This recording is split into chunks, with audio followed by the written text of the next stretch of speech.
আল্লাহর এক সেকেন্ড লাগবে না যে শুধু মানুষ নয়, মাখলুক নয়, সমস্ত দুনিয়া পৃথিবী এক মিনিটের মধ্যে শেষ করে দিলেন।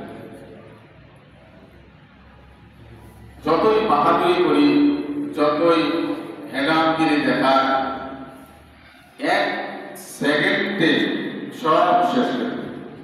মাত্র 2-3 সেকেন্ড আছে, 2-3 সেকেন্ড হওয়ার কারণে যেখানে যেখানে হয়েছে আপনারা মিডিয়ার মাধ্যমে দেখছেন বা দেখবেন, অনেক লোক হঠাৎ মারা গেছে এবং অনেকেই আহত হয়েছে।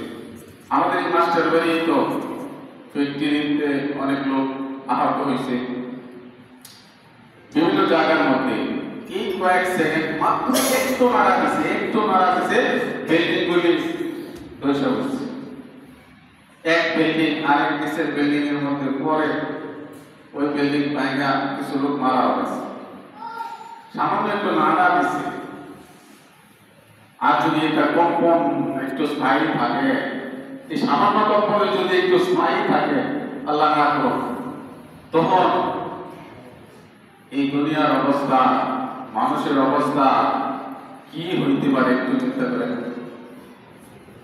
সামান্য একটু লাগার কারণে এত আলোচনা, যে এখানে মানুষ মারা গেছে, ওইখানে আহত হয়েছে। এই যে বড় বড় বিল্ডিং এর মধ্যে আমরা থাকি, 30 তলা, 40 তলা, 50 তলা বিল্ডিং দিয়ে আমরা থাকি। এই বিল্ডিং গুলির স্থায়িত্ব কতটুকু, এই বিল্ডিং গুলির গ্যারান্টি কতটুকু? যদি স্থির থাকে বিল্ডিং গুলি স্থির থাকবে, যদি একটু কম্পন আসে, আর কম্পন কোন সময় আসে এটা বলা যায়, এটা তো বলা যায় না। ঢাকা শহরে বিভিন্ন শহর অঞ্চলে বড় বড় বিল্ডিং থাকে, আমরা আমাদের চিন্তা মতো এই বিল্ডিং গুলি আমরা করি। হাজার শত শত মানুষ এই বিল্ডিং গুলির মধ্যে, হাজার হাজার মানুষ বিভিন্ন বিল্ডিং গুলির মধ্যে থাকে। যদি আল্লাহ এর চাইতে আরেকটু বেশি দিয়া দেয়, যতই টাইট, যতই রড মজবুত দেওয়া হোক, এই বিল্ডিং গুলি থাকবে না, এই বিল্ডিং গুলি থাকবে না। যদি এই সামান্য নাড়া আর সামান্য সময় নাড়ার কারণে যদি এই দুনিয়ার অবস্থায় হয়, কিয়ামতের অবস্থা কি ভয়ানক হবে, কিয়ামতের অবস্থা কি ভয়ানক হবে। ইদা জুলজিলাতিল আরদু জিলজালাহা, আল্লাহ রাব্বুল আলামিন বলছেন, যখন আমি জিলজিলা শুরু করে দিব, জিলজাল কাকে বলা হয়? কম্পন এরকম যে ভাইব্রেশন, ভাইব্রেশন এরকম কম্পন না। দেখবেন যে ভাইব্রেশন দেয়, এটা মানুষের দৃষ্টির বাইরে, কতবার এরকম কাজ। এই দুনিয়ার এই কম্পনের চাইতে যত কম্পন আছে দুনিয়াতে, এর চাইতে স্পিড গতিতে, যেটা মানুষের কল্পনার বাইরে, এমন কম্পন দিবেন, এই কম্পনটা কি বলা হয়? জিলজাল। এই কম্পনটা কি বলা হয়? জিলজাল। এই জন্য আল্লাহ বলছেন, ইদা জুলজিলাতিল আরদু জিলজালাহা ওয়া আখরাজাতিল আরদু আথকালাহা। যখন দুনিয়ায় এরকম ভাবে কম্পন সৃষ্টি হতে থাকবে, ওয়া আখরাজাতিল আরদু আথকালাহা, কম্পনের কারণে এত বেশি কম্পন হবে যে মাটির এই জমিনগুলি ফাটতে থাকবে। ওয়া আখরাজাতিল আরদু আথকালাহা, কম্পনের কারণে, এরকম জাগনের কারণে, যেরকম ভাবে দেখেন, জাগনে যদি দেয়, এরকম জাগনে যদি দেয়, একটা পাত্রের মধ্যে জাগনে দিলে যদি পানি থাকে, পানিটা পড়ে যায়, আর নিচের যে জিনিসগুলি আছে, এই জিনিসগুলি আস্তে আস্তে এরকম লাফাইতে লাফাইতে উপরে ওঠে।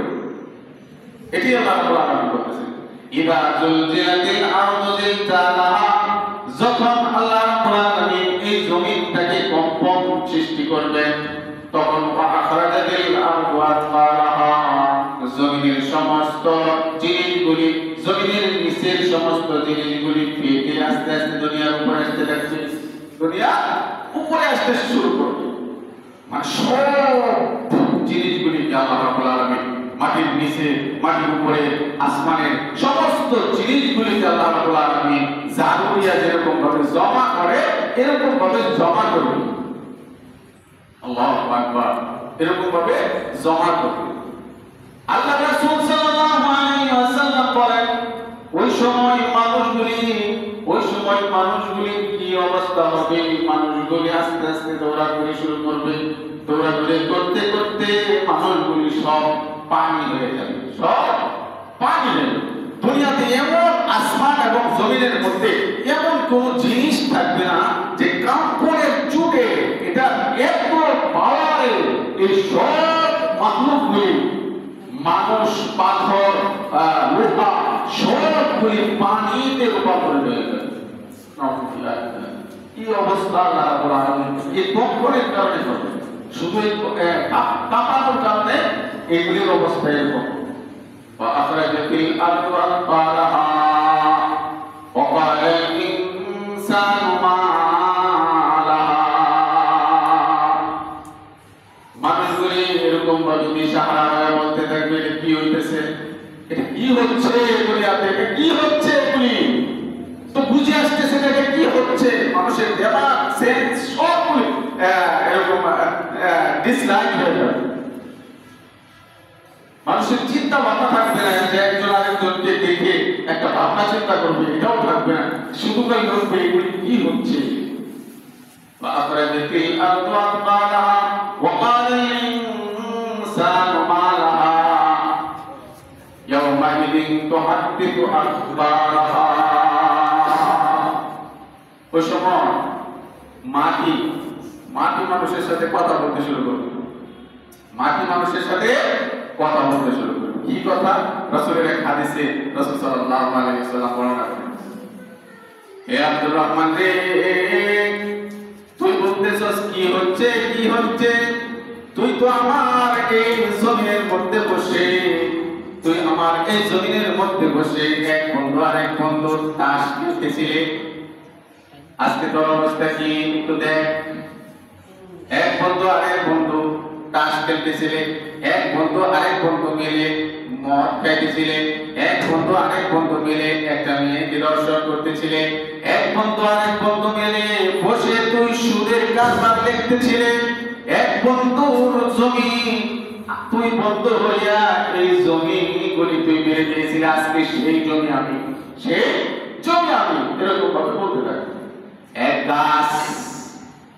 গাছ তাকে বলতে থাকবে, হে আব্দুর রহমান রে, তুই আমার এই গাছ, আমার নিচে বসে তুই যত পাপাচার আছে সেগুলি করেছিলে। ঘর তার সাথে কথা বলতে থাকবে, ঘরের মধ্যে যত পাপাচার আছে তুই করছিলে। মন চাই জিন্দেগি পরিচালনা করতেছিলে, আজকে তোর অবস্থা দেখ কি হয়, وأخرجت الأرض أثقالها وقال الإنسان ما لها يومئذ تحدث أخبارها بأن ربك أوحى لها يومئذ يصدر الناس أشتاتا ليروا أعمالهم فمن يعمل مثقال ذرة خيرا يره। এরপর আল্লাহ রাব্বুল আলামিন সমস্ত মানুষগুলি এই কিয়ামতের ভয়ানক অবস্থায় যখন আল্লাহ রাব্বুল আলামিন সমস্ত দুনিয়াকে পানি করে দিবেন, আল্লাহ রাব্বুল আলামিন হাসরের ময়দানও কায়েম করে